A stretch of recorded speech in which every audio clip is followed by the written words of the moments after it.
Hello, this evening I'm going to make chili and cornbread.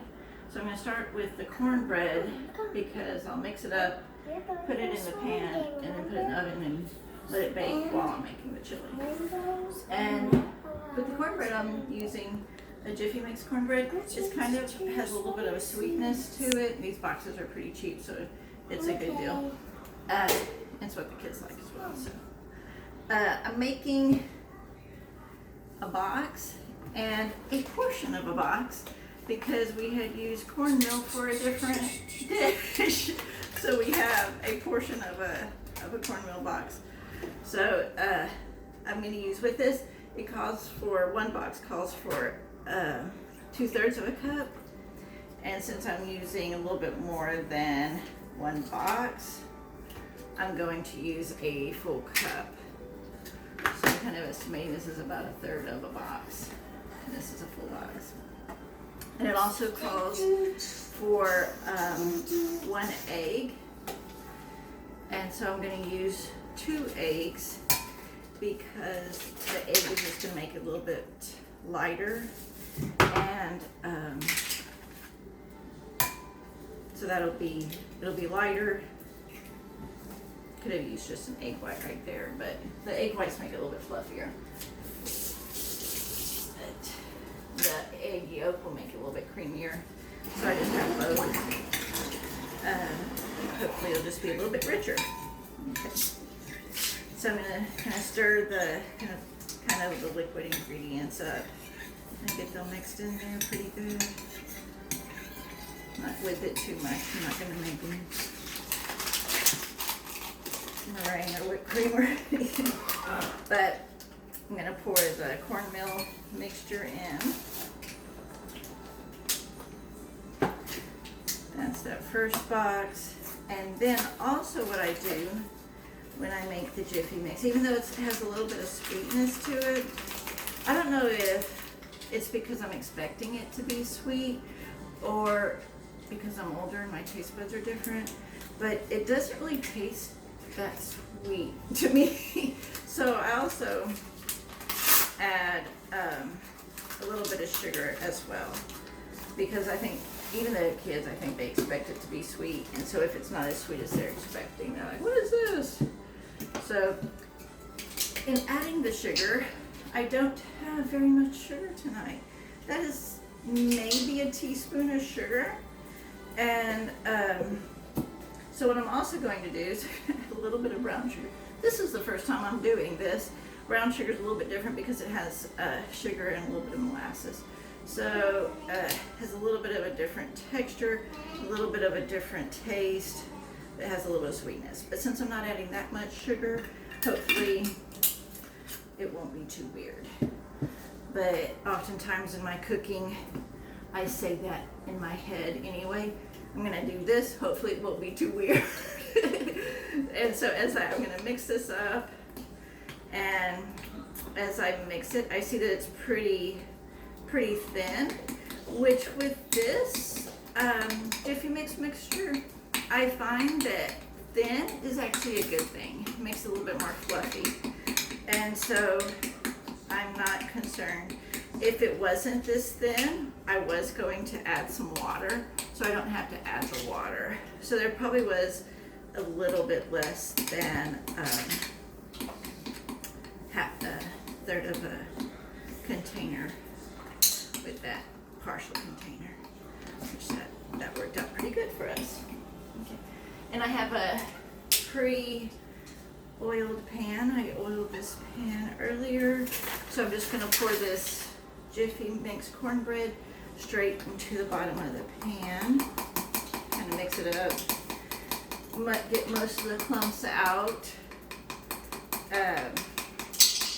I always think like it doesn't have to be completely void of clumps, but a little bit of clumps is okay, but you don't want any really big ones. That's kind of how I feel, but nobody's ever complained about the clumpiness of the cornbread or anything. And believe me, my kids will let me know.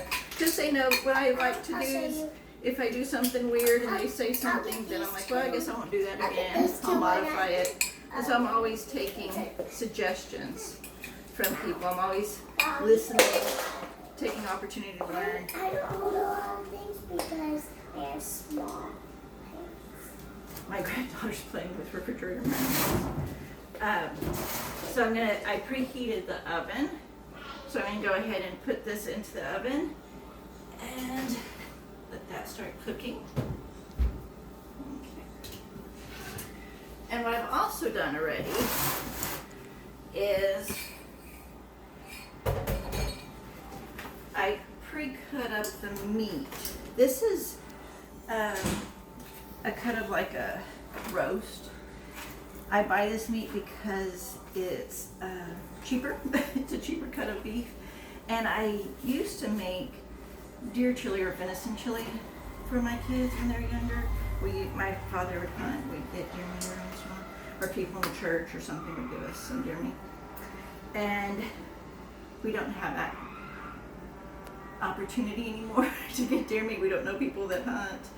And so I use beef, but what I'll do, because the roast portion is a little bit tough, I do add a little bit of meat tenderizer. And then I'll also add some ground mustard, which it kind of gives the meat a little bit of, I'm going to say like a gamey type flavor, so that it tastes kind of more like the venison. So it's more familiar to what the kids grew up with. I'm always talking about my kids. They're young adults right now, but they still like to reminisce about what they had and experienced when they were younger. I'm going to kind of rinse my hands off real quick and probably put a little bit more of the ground mustard in here, because this was actually more meat than I thought it was after cutting it up. I'm also going to season it with the garlic powder and some onion powder. Kind of pre-season the meat a little bit.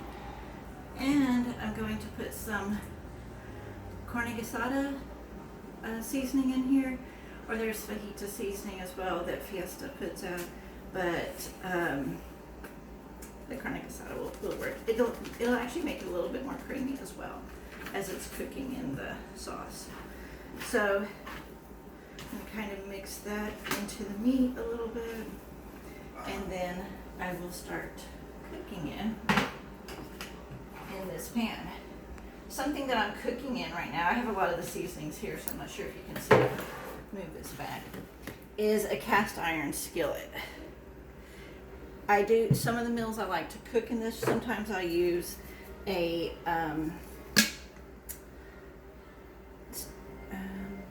like a Teflon, non-stick. Non-stick, yeah. I was thinking stick-free, non-stick pan, but cast iron skillets, the iron does kind of get into the food a little bit, just like with any other thing that you're cooking. Those chemicals are going to have some sort of exchange with your food, but we need iron.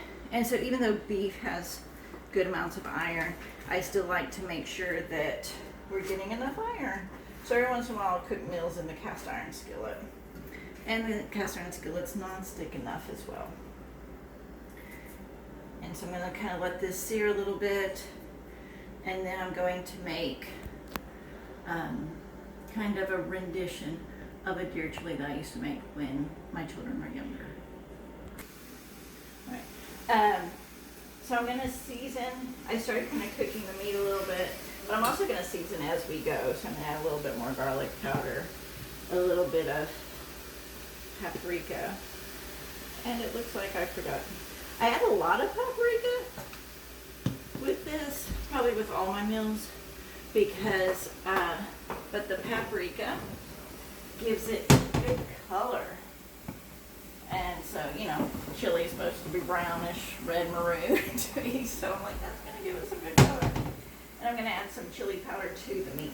So I'm flavoring the meat without the sauce, so that every bite, honestly, not just like the bite that you put in your mouth, but every time you chew, you're getting a little bit of flavoring, you're getting some taste, you're getting some depth, not just the taste of the sauce, and then all of a sudden you taste just the meat, but you're getting the meat and the chili, you're getting some depth every time.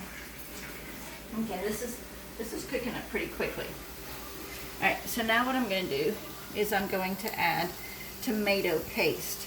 Now this tomato paste is pretty thick, and I buy the small cans of tomato paste because I try to keep the tomato paste to use in other meals, but I always forget. So, because I bought the larger cans and it doesn't always work. So, and then also this allows me to, I'll put a little bit of water in this. And I will stir up the leftover tomato paste that's in here, and try to get that into the pan.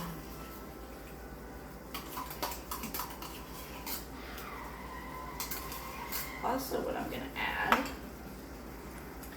is a little bit of jalapeno juice, pickled jalapeno juice.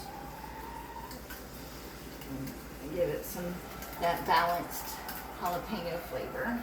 I always think of chili as kind of like a Tex-Mex dish, and so jalapeno is kind of, to me, like something good for Tex-Mex food, Mexican food. So mixing that in, getting a little bit of balance. And if you can see, even there's already beginning to have some good dark color. It's not just red. That paprika and that chili powder is really beginning to make some good coloring already. I'm turning it down a little bit with this. And it smells so good. Now with this chili, typically, it's just the meat and the tomato sauce, tomato paste, and the spices. I don't add like the vegetables or anything. I do make a chili where I add vegetables, and I'll even make that for dinner tonight as well. The kids like this. My girls like this kind of chili. It's their favorite. However, my husband likes the other chili that I make. So I plan to do both in one night so everybody can be happy. I know that's not always what people do, but I don't mind, and it's not difficult. I'm gonna add a little bit more chili powder. My daughter had tasted the beef earlier. She said that it tasted really well. And so I haven't added salt yet because this carne asada mixture and the meat tenderizer both have salt in them. So I do want to be careful with adding salt. So what I'm going to do right now is I am going to taste it. And one of the ways I kind of taste the sauce is just, it does seem like the sauce needs, I don't know if you can see my daughter's fingers coming in here. The sauce needs a little bit of salt, but let's see.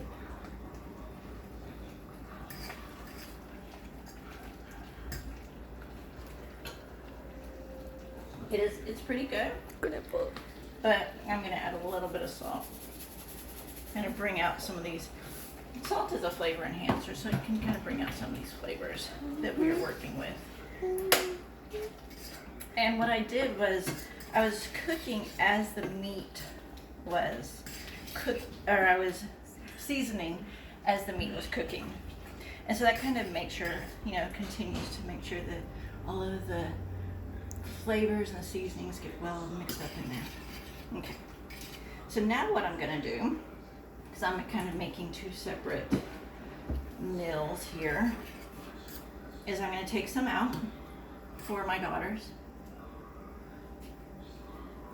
And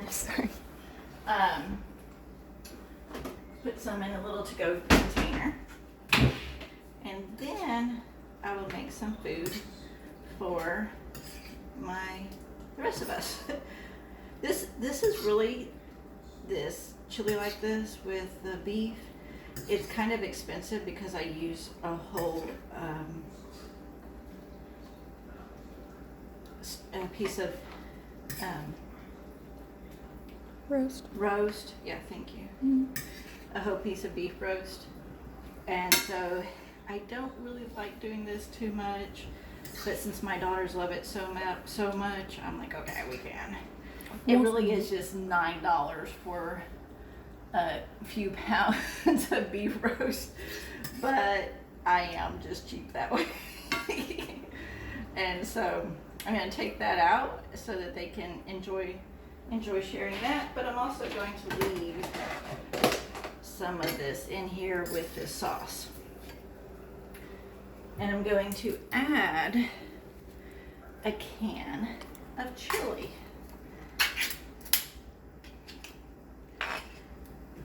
And this is the HEB Texas style chili. I like this one. But if I can't find it, I will buy the Wolf brand chili. It's okay. I buy the no beans because I'm going to add beans, and so this way, since I'm adding beans anyway, I want the can to be full of chili. And then I will add beans later. So still, I don't like the color of this. And I say I like it. I like it as a start or a base to the meal. But I'm going to add flavor anyway. So I'm going to add a little bit of chili powder, a little bit more paprika for added seasoning and added color. I'm going to add a little bit of crushed red pepper.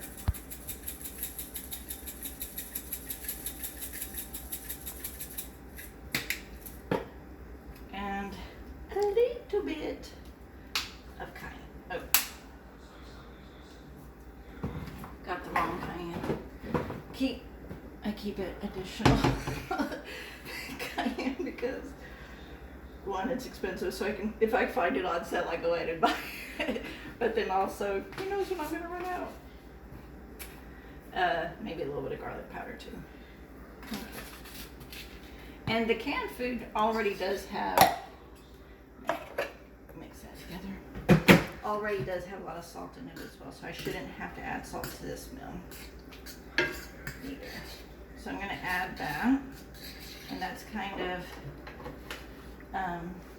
cooking right there. And I'm going to add some beans. I have an old-fashioned can opener. I had an electric one before, but it irritated me because I forget to take the can lid off of the magnet part. And that would always be dangerous. So I got that one. And no worries. Not leaving dangerous sharp objects out that my kids can, or my grandchild can cut herself on. And a little bit of manpower never hurt. Woman power. Oh yeah. Man in the general sense. Okay. Mankind power. Yeah. That's the extent of my feminism. I'm like, man can be in a general sense. I'm not offended. But yes, women are powerful individuals. And so while that's kind of cooking a little bit, kind of mixing and marrying together, I'm going to put some varied heat in here. I'm kind of wondering, what should I do? I have this huge serrano, which almost looks like a jalapeno, but it's a serrano. You can tell by the way it grows here. And this tiny one, I was like, which kind of heat do I want to use? But I'll use the tiny one tonight. And then the larger serrano.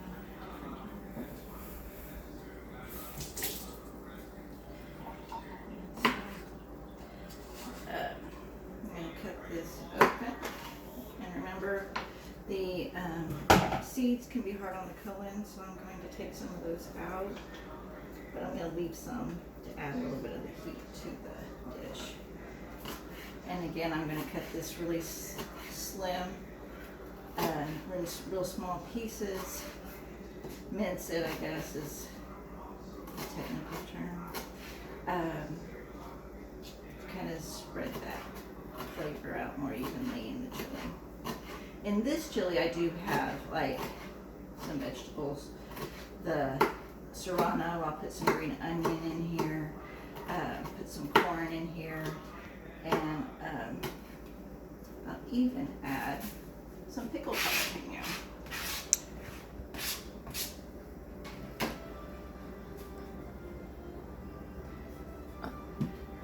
I keep the pickled jalapenos in this container because we do eat them quite a bit, and so it allows us to just reach in there and grab one.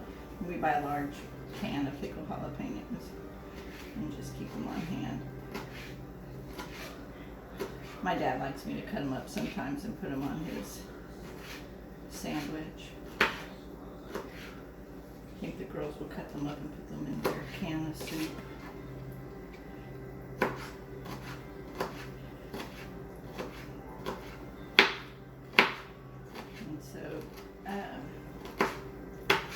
I do, and this isn't a lot of vegetables in this meal. I do try to make sure that we have, technically you should have about, each person should have about 3 cups of vegetables a day. But hopefully people got a little bit more vegetable in their lunches because there's not a whole lot of vegetable in this meal. But there is a variety of vegetable like the serrano and the green onion, some pickled jalapeno. So we are going to have a variety of nutrients available, but it's not going to be, I'm going to say dense nutrients. It's not going to have a lot of nutrient content because there's not a lot of vegetable. Also, what we'll do is, I'm kind of cut these backwards a little bit. Is we'll have a little bit of avocados, fresh avocados served with the chili as well. Okay. So I'll just cut these up and then add these to the chili as well. And then I'll kind of check on the cornbread in a little bit and see how it's coming along. Alright, so I just added the green onion to the chili mixture. That color is really good. It is a little bit runny. I'm even going to add some corn, can of corn to the chili mixture and kind of pour off some of this water. Oh, that's the wrong place. Pour off some of this water. Okay. And so I dumped out the water from the corn, so I'm going to go ahead and add that. And we'll see how it does, if it kind of stays running. Okay. Try to get all that corn in there. My husband tells me that when we first were married, he's like, you stir food weird. But I'm like, I don't know if it's because I'm left-handed or because I feel the pot too full and I'm trying to keep it from falling out. But I might stir food weird. I don't know. Okay, so this is one of my little tricks that I typically don't tell my family that happens. But now my daughter's gonna know because she's filming this. It'll be our little secret. But in the whole world. It's a little bit runny. I don't like that runniness. I kind of like it a little bit thicker. So I'm gonna add some potato flakes. And it's not really gonna change the flavor much because they don't really taste like much without the butter and the milk. And so I'm gonna add a little bit of the potato flakes. I think when I was younger, my mom used to add things like cornstarch to food to thicken it up. But cornstarch is so difficult for me to work with because if you have to stir it in real carefully or it gets real clumpy. But the potato flakes are super easy to work with and they don't really add any flavoring, and it's potato flakes. So if you're trying to be gluten-free, or you know, if you have celiacs or something, then it shouldn't hurt too much.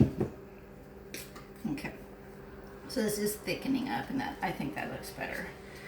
And so as this cooks, this is pretty much cooked. I'm just gonna let it kind of sit here and simmer a little bit while I already cut the avocado in half, and then I'm gonna slice it up inside the avocado.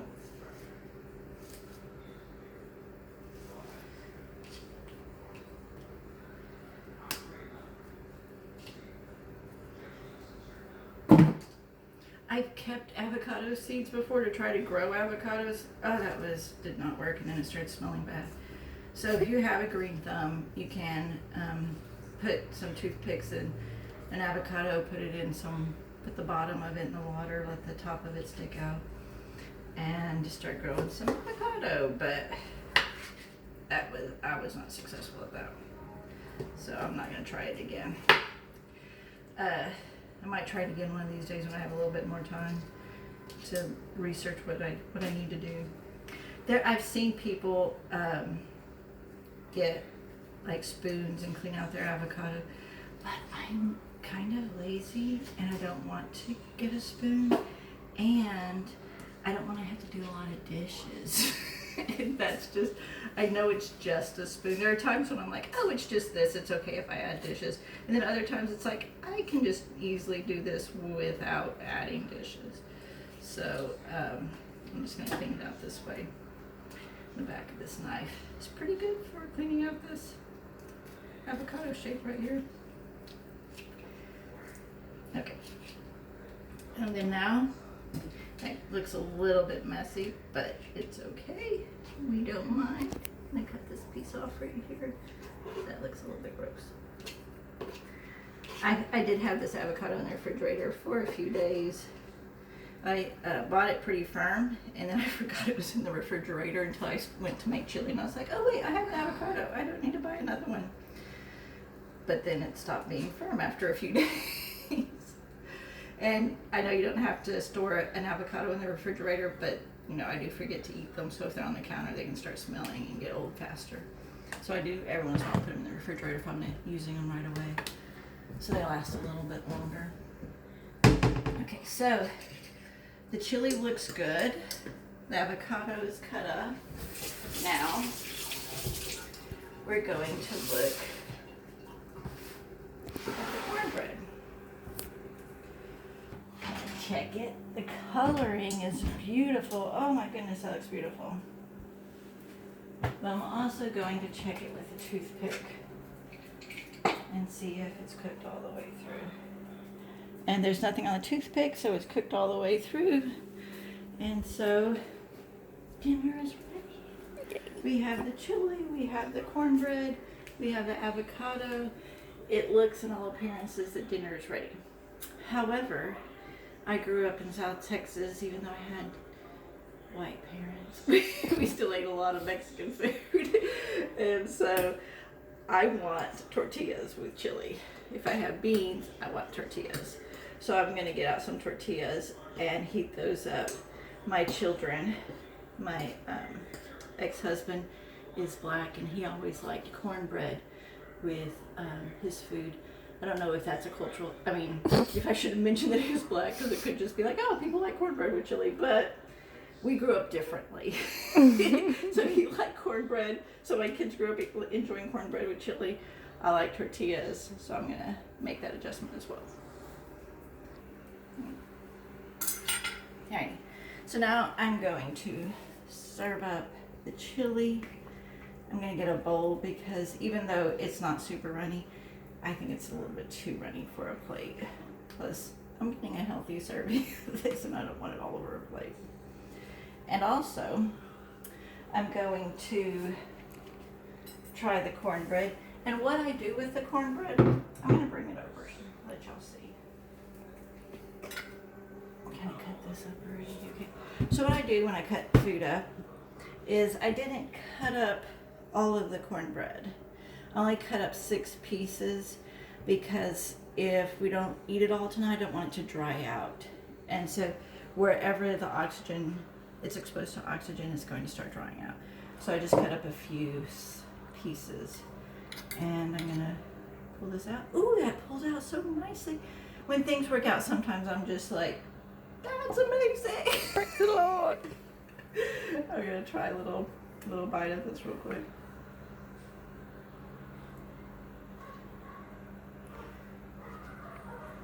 How's the brown sugar in there? That's what I was saying. The brown, you can't even tell there's brown sugar. With the coloring, with the taste, it's just a nice sweet cornbread. That's really good. Mm-hmm. And I'm heating up my tortillas in the oven. These tortillas are a corn flour mixture. The corn tortillas are a little bit too brittle for me. I don't really like that. But they're a little bit healthier. Flour tortillas are a little bit gummy to me, and they're not as healthy. And so a mixture, the texture's excellent, and they're a little bit healthier than just a straight up flour tortilla. And so I'm going to take this corn tortilla and I'm gonna put a little bit of avocado with it. So y'all can kind of see me taste it.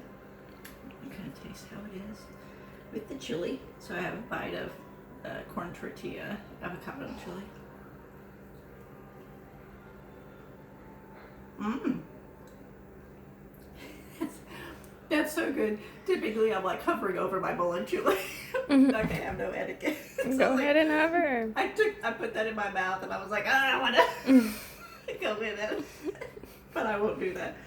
But sometimes what I'll do is, because I like to look fancy sometimes, is I'll take the avocado that I'm going to put on eat with my chili, and I'll put it on there and make it look pretty. And then I'll go sit down and enjoy looking at it and then eat it up like I have no etiquette. Thank you. See you next time.